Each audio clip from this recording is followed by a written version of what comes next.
Hi. So it seems like lately, every time I'm in the shower, I just get flooded with thoughts, which is kind of cool.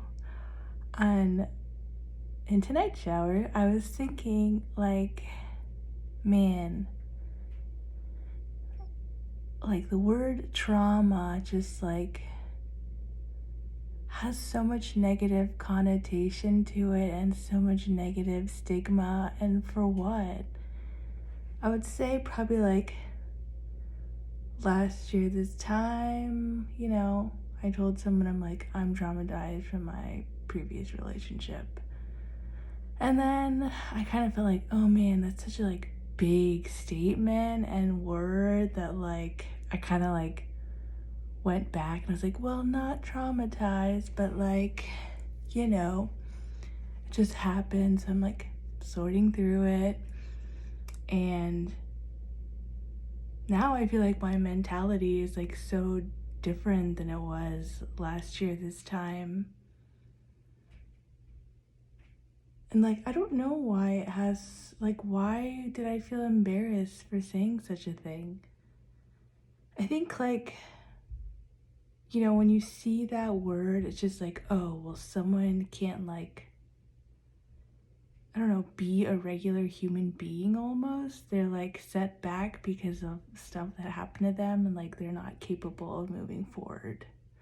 When yeah, maybe for a little while, but eventually you push through, and sometimes because of the trauma, it makes you into the most amazing person ever, and shit happens.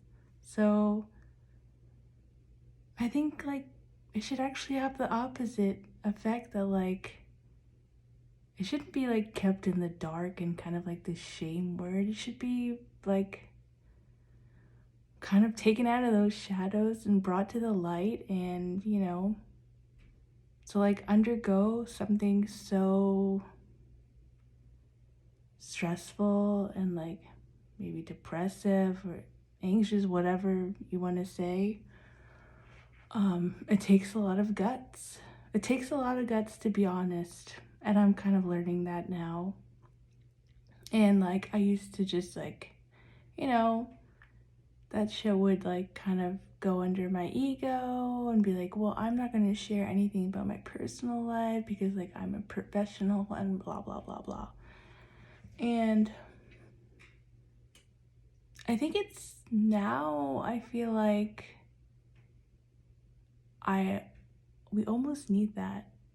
I kept talking about how I'm craving authenticity and realness, and just not finding that so much on social media, because social media, you give off the best image of yourself, and you don't want to be seen as that person with issues, or doing bad in life.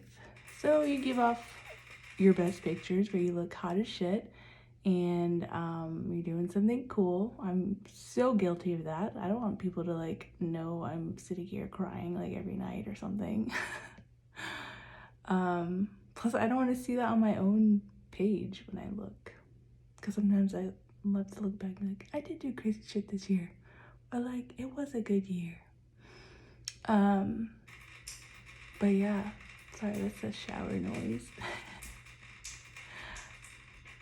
Okay. Anyway, so yeah, just some food for thought. How can we lift this stigma around that word trauma? I guess by talking about it more and making it acceptable. I guess worth a shot. But yeah, note to myself, and maybe to other people out there, don't ever feel like you're held back because of something that has happened to you. I think I'm starting to learn more and more that the more you hold back, the more it kind of grows and looms in you, and it needs to be fully released. So yeah, I held a lot of this past traumas in me, and kept it in my like Google Drive or whatever, all like my thoughts and feelings and writings. But what's the point of hiding all that? Eventually my intuition was like, no, you need to like share all your crazy ass experiences, because there are others like in that same boat who have either gone to the other side or are in that same boat like the same time you are, or like, could be warned ahead of time. So it's just very interesting to me. Night.